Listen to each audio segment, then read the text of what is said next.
नमस्कार दोस्तों, एक बार फिर से आप सभी का एसएस रिएक्शन में स्वागत है। मैं हूँ ऋषभ। दोस्तों, आज जो मैं आपके लिए वीडियो लाया हूँ, जो साथ में देखेंगे, वो है जुनैद अकरम साहब का, जिसका टाइटल है टेल ऑफ टू पीएम्स। मतलब ये है कि भाई 2 प्रधानमंत्रियों के दास्तां। तो इस टाइटल से मुझे यही लगता है कि शायद प्रधानमंत्री मोदी जी हमारे जो हैं और पाकिस्तान के पीएम जो हैं शहबाज शरीफ जी, उनके बारे में कहानी है ये, उनके बारे में बातें हैं कुछ। तो चलिए पहले वीडियो देखते हैं, फिर इस पर डिस्कस करेंगे।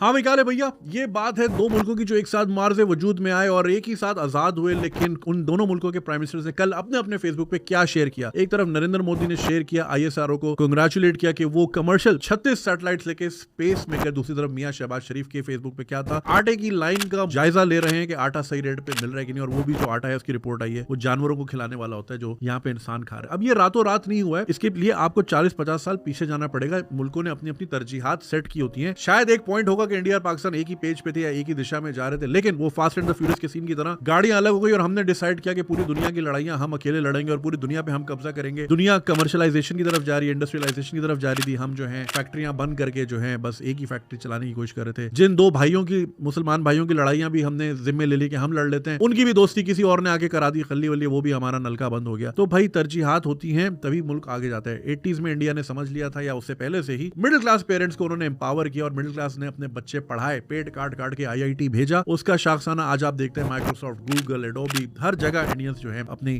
कामयाबी का झंडा मनवा रहे हैं। चंद्रयान 2 जब 3 साल पहले क्रैश हुआ था तो पाकिस्तानियों ने तो इतनी खुशियां मनाई थी जैसे अल्हम्दुलिल्लाह हमारी तो मार्स में पहले से निश्तर कॉलोनी बनी हुई है और हम वहां पहले से ही रह रहे हैं। मैंने उस वक्त भी ये कहा था कि भाई आज फटा है कल उड़ जाएगा। जैसे इलॉन मस्क की आपने वीडियो देखी होगी ना कि वो रिवर्स लैंडिंग करते हुए उसके 30-32 उसके एक्सपेरिमेंट फेल हुए थे, लेकिन 33वें पे लैंडिंग हो गई और अब वो स्पेस टेक्नोलॉजी में दुनिया में कहां से कहां है। तो भाई कोशिश तो कम से कम कर रहे हैं। Trying and failing is better than failing to try. हम सिर्फ हवा में बातें उड़ा रहे हैं और हमारा स्पेस से जो लेना देना है वो अब आटे दाल चीनी की बात यहां आ गई कि एक रोटी से दूसरी रोटी का स्पेस बढ़ता जा रहा है। दुनिया स्पेस रेस में कहां से कहां निकल गई है। जब भी गुर्बत की बात करते हैं हमेशा कहते हैं इथोपिया हो गया मुल्क। अरे भाई अभी इथोपिया का मैंने चेक किया, उनका जो बेर है, जो उनकी करेंसी 5 रुपए का एक बेर आता है। हम इथोपिया से भी 5 गुना पीछे चले गए, केनिया से भी 2.5 गुना पीछे हैं, अफगानिस्तान से भी पीछे हैं। तो भाई देखे खाली ढोल सिर्फ शोर करता है और हमने सिर्फ शोर किया है पिछले 40-50 सालों में। बातें हमारी पूरी हैं, हम दुनिया में सबसे ग्रेट हैं, हमने पूरी दुनिया फतह करनी थी। पता नहीं फतह करके करना क्या था, लोड शेडिंग करनी थी वहां पे, तालीम बिल्कुल बच्चे 2 करोड़ बच्चे स्कूल से बाहर करने थे दुनिया फतह करके। करना क्या था ये गेम प्लान कभी आज तक समझाया नहीं हमें। खैर खाली ढोल ज्यादा शोर करता और हमने हमेशा शोर किया। पिछले 50 साल से अगर आप खबरें उठा लें, अखबार उठा लें, आपको वही चीजें मिलेंगी। ये 1973 का डॉन है जिसमें लिखा है कराची में डकैती और मगिंग बढ़ गई और आज भी हम वहीं के वहीं खड़े हैं। टैक्स एमनेस्टी के भी सुना कि आप कितनी कटिंग्स देखते हैं, वहीं के वहीं खड़े हैं। सियासी अदम इस्तेहकाम है, उस वक्त भी हुकूमतें गिर रही थी, आज भी हुकूमतें गिरी हुई हैं, नजरों से भी गिरी हुई हैं, काम में भी गिरी हुई हैं, परफॉर्मेंस में भी। कोई एक इंडिकेटर ऐसा नहीं है होप का। पहले कम से कम होप वाले गाने तराने बन जाते थे तो उम्मीद रहती थी, अब वो भी नहीं आते। ठीक है ना। फिर लोग मुझे एयरपोर्ट पे पकड़ कहते हैं यार आप मायूसी फैलाते हैं, बच्चों को कहते हैं पाकिस्तान से बाहर चले जाएं। अरे पाकिस्तान में रहने का कोई वजह तो बताएं, कोई एक इंडिकेटर दे दे कि भाई ये एजुकेशन की पॉलिसी है। मैं मानता हूं इसको 30 से 40 साल लगेंगे, अगर आज हमने डायरेक्शन सही की 40 साल बाद रिजल्ट आएगा। मगर मुझे वो आज तो दिखाओ कि भाई हमने ये यूनिफाइड पॉलिसी बना ली, इसको कोई नहीं छेड़ेगा। जो हुकूमत आएगी इसको नहीं छेड़ सकती। या इंडस्ट्रियल पॉलिसी है, या एनवायरमेंट पॉलिसी है, या पॉपुलेशन मैनेजमेंट, कोई तो चीज बता। कोई टीवी चैनल खोल ले, हर जगह एक ही चीज चल रही है। जमान पार्क पहुंचो, इस्लामाबाद निकलो, यही चल रहा है। तीसरी कोई बात ही नहीं है। आम आदमी की जिंदगी बेहतर लाने के लिए कोई बात नहीं हो रही और 1 बिलियन को हम तरस रहे हैं, जबकि हमारे पड़ोसी में ट्रिलियंस की इकोनॉमी है। यानी अगर आपके मोहल्ले में 2 अरबपति लोग रहते हैं और आप रोडपति हैं तो, और आप फिर चौड़े भी पूरे हैं, धमकियां भी आप पूरी लगाते हैं, तो भाई बेहतर यह है कि डंडा साइड में करके बंदा थोड़ा बात कर ले कि थोड़ा यार हमें भी सिखा दें। जिंदा रहेंगे तो मुल्क होगा भाई, इंसान होंगे तो मुल्क होगा भाई। तो इंसानों को रखने के लिए थोड़ा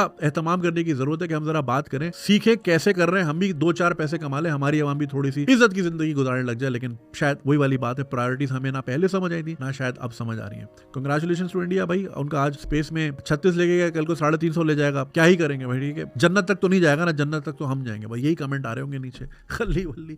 तो अफसोस होता है यार, सैड। दूसरी बात ये कि देखिए हमने इस तरह के कभी कोई ड्रामे भी नहीं बनाए ना जो इंस्पायर करे बच्चों को। आप मुझे बताएं 70 चैनलों में कोई एक साइंस का प्रोग्राम आता है इस मुल्क में? इस मुल्क का साइंस से कोई लेना देना ही नहीं है। कोई बच्चों का प्रोग्राम आता है, कोई क्विज कंपटीशन आता है, कुछ भी नहीं। ले देखे एक ही आता है, वो भी रात 11 बजे आपका भाई शुरू कर रहा है, उसी में कोई 4 सवाल होते हैं, वरना उसके अलावा कुछ भी नहीं आता। ठीक है, मैं वो देख रहा था, टीवीएफ वालों ने पिक्चर्स 2013-14 में बनाया था। वो स्टार्टअप की दुनिया, स्टार्टअप का कल्चर, पिच कैसे होती है, ये कैसे होती है, वो 8-9 साल पहले वो चीज बना चुके। हमने आज तक ये बनाई नहीं क्योंकि हमारे यहाँ कल्चर नहीं। हमारे यहाँ वही ससुर का बहू से चक्कर है, बहू देवर को देख रही है, देवर उसको देख रहा है, बस यही चीजें चल रही है हमारे यहाँ। डायनामिक्स इसी तरह की है। काम की कोई बात नहीं, ना कोई अच्छा शो आता, ना कोई अच्छी इंस्पायरिंग स्टोरी आती है। बस यही मंकी तमाशा लगा हुआ है और उसी का शाखसाना है कि आज हम लाइनों में खड़े हैं और कल लाइनों में लेटे हुए होंगे भाई। पर यही फ्यूचर है हमारा। खैर अल्लाह हामी और नासिर। लेकिन वही ना, सब चीजें अल्लाह पे भी तो नहीं छोड़नी ना। अल्लाह ने भी बोला है भाई ऊंट तुमने खुद बांधना है, हिफाजत मैं करूंगा, तो हम बांध नहीं रहे। देख रहे मौजूदा हो जाए। पिछले दिनों दोस्त का इत्तेफाक हुआ करीबी मस्जिद में, तो इमाम साहब ने कहा अल्लाह कोई मौजूदा हो जाए पाकिस्तान में। हम मौजूदों पे बैठे हैं, मौजूदों का वेट कर रहे हैं। मौजूदों से काम नहीं चलता भाई। मौजूदा आप खुद एक मौजूदा है भाई। अल्लाह ताला ने आपको जिस्म दिया, जान दी, अकल दी, ये किसी मौजूदे से कम है क्या? इसको इस्तेमाल करके चलाना है, उससे पैसा कमाना है, ये मौजूदा है। ऊपर से मन्नो सलवा नहीं आएगा भाई अभी। मगर ये अभी तक हमारा एक बहुत बड़ा तबका मन्नो सलवा का वेट कर रहा है। तो करते रहिए भाई। फिर कमेंट कर लिए, गालियां दे दे मोदी को, क्या मोदी का क्या उखड़ जाएगा? उसके तो पहुंच गई सैटेलाइट, 150 और 200 मिलियन डॉलर कमा लिया उसके मुल्क ने। खल्ली वल्ली हम 1 बिलियन को 24 करोड़ इधर उधर मारे फिर रहे हैं। और सबका इकोनॉमिक प्लान यही है कि ओवरसीज कुछ भेजेगा, यानी पहले हमने यहाँ पे कोई अपॉर्चुनिटी नहीं देनी, यहाँ से बंदे भगाने। और जब मैं बोलता हूँ जाओ तो मुझे गाली देते हैं। भाई प्लान यही है मुल्क का कि बंदे बाहर भेजो, डॉलर भेजे वहां से। तो निकालो मजदूरों को, जाओ सऊदी से दरम भेजो, रियाल भेजो, उधर से दिनार भेजो, उधर से पाउंड यूएस डॉलर भेजो। तो प्लान यही है मुल्क का भाई कि बंदों को इतना तंग करो ये बाहर भागे। और फिर रेमिटेंस पे चल रहा है मुल्क भाई। रेमिटेंस से मुल्क नहीं चलता। रेमिटेंस साइड की इनकम होती है छोटी मोटी। हाँ चलो ये भी आ रहा है, हम तो बेस ही रेमिटेंस पे कर रहे हैं कि 200 अरब डॉलर आएगा बाहर से। अल्ली वल्ली आ गया बाहर से भाई। चलें, खुदा हाफिज। दोस्तों ये थी वीडियो। और सबसे पहले तो मैं भाई ये क्लियर करना चाहता हूँ कि 1947 में कोई पाकिस्तान नाम का देश आज़ाद नहीं हुआ है। फर्स्ट, क्योंकि पाकिस्तान 1947 से पहले था ही नहीं। पाकिस्तान आज़ाद नहीं हुआ, भारत आज़ाद हुआ है, इंडिया आज़ाद हुआ है। क्योंकि ब्रिटिश एम्पायर की हुकूमत में भारत या इंडिया जो है वो गुलाम था, ना कि पाकिस्तान। हाँ, आप ये ज़रूर कह सकते हैं और ये हकीकत है कि भाई 1947 में पाकिस्तान नाम का एक मुल्क बना, आज़ाद नहीं हुआ, बनाया गया है, उसका जन्म हुआ है। दुनिया के नक्शे में पाकिस्तान का मुल्क एक आया है। तो सबसे पहले ये हमारे लोग के माइंड में जो मानसिकता है कि भाई पाकिस्तान आज़ाद हुआ है, तो जितने भी दर्शक हैं मैं उनसे सबसे यही कहना चाहता हूँ कि पाकिस्तान आज़ाद नहीं हुआ है, पाकिस्तान बना है। आज़ाद जो है वो भारत हुआ है, इंडिया हुआ है। और दोस्तों मैं सभी जुनैद भाई की बातों से एग्री करता हूँ, क्योंकि आने वाले 40-50 सालों तक अगर पाकिस्तान यही हालात रहें तो उसकी जो मुश्किलें हैं वो कम होने को नहीं, बढ़ती ही जाएंगी। क्योंकि दोस्तों किसी भी देश की अगर बात करें तो चाहे जो भी पॉलिसी हो, जो भी सिस्टम हो, चाहे एजुकेशन सिस्टम हो, चाहे हेल्थ सिस्टम हो, किसी भी टाइप का सिस्टम हो, वो रातों रात अचानक से अपने आप नहीं बदला जा सकता। इसके लिए कईयों दशक, कईयों सदियां लगती हैं। जैसा कि आप लोग देख सकते हैं कि भारत आज दुनिया के अच्छे एजुकेशन सिस्टम की टक्कर में और रेस में खड़ा है। ऐसा क्यों है? क्योंकि भारत ने इस पर कड़ी मेहनत की है। वो रातों रात नहीं की है, या कुछ सालों पहले, कुछ दिनों पहले से नहीं चालू की है।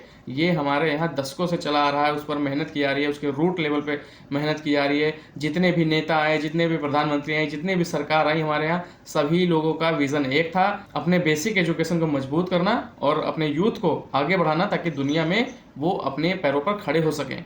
तो ये रातों रात होने वाला काम नहीं है। और पाकिस्तान अगर यही सोचता रहेगा कि रातों रात हो जाएगा, तो उसका ये सपना ही रहेगा और उसके लिए नुकसान ही है। और एक बात अगर भारत के एजुकेशन सिस्टम के बारे में बताऊं मैं, क्योंकि हमारे यहाँ दुनिया का सबसे बड़ा शिक्षा अभियान चलाया गया, जिसे सर्व शिक्षा अभियान के तहत चलाया गया है भारत में। आज आप देखेंगे कि हर एक गांव में, हर राज्य के एक एक गांव में एक एक स्कूल बनाया गया है बेसिक शिक्षा के लिए। आप नर्सरी से लेके कक्षा 5-8 तक आप बेसिक शिक्षा अपने ही गांव में, कहीं बाहर जाने की जरूरत नहीं है, वहीं ले सकते हैं, वहीं आपको प्राप्त हो सकती है। तो ये आप ज़रा सोचिए कि इतने बड़े भारत में हर एक गांव में, एक एक छोटे छोटे गांव में आपको एक स्कूल मिलेगा। तो आप लोग इन चीज़ों से समझ सकते हैं कि भारत ने एजुकेशन सिस्टम पर कितना काम किया है और कितना ध्यान दिया है। तब जाके आज भारत दुनिया की महाशक्तियों में गिना जाता है और है। तो दोस्तों ये रही आज की वीडियो। मिलते हैं अगले रिएक्शन वीडियो में। तब तक के लिए आप मुझे दीजिए इजाज़त। मैं हूं आपका दोस्त ऋषभ। नमस्कार, जय हिंद।